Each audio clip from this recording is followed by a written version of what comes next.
Division World Champion na si John Riel Casimero ay may simpleng request o kailangan na gustong ipaabot sa ating kababayan na world top contender sa Super Bantamweight Division na si Carl James Martin. Si Wonderboy ba ay magawang pagbigyan ng kailangan ng kwadwalas? Ano naman kaya ito? Kaya tara ating alamin.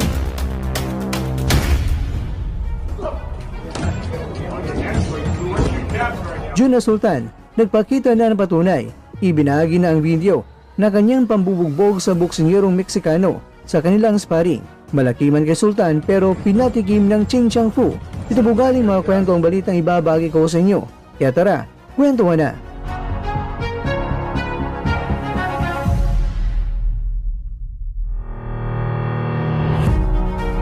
Marami ngayon ang nagulantang, lalong-lalo na sa mga Pinoy boxing fans na hindi pa nakasagap sa impormasyon na ito na kung saan may simpleng kailangan ng kwadwalas. It's my boy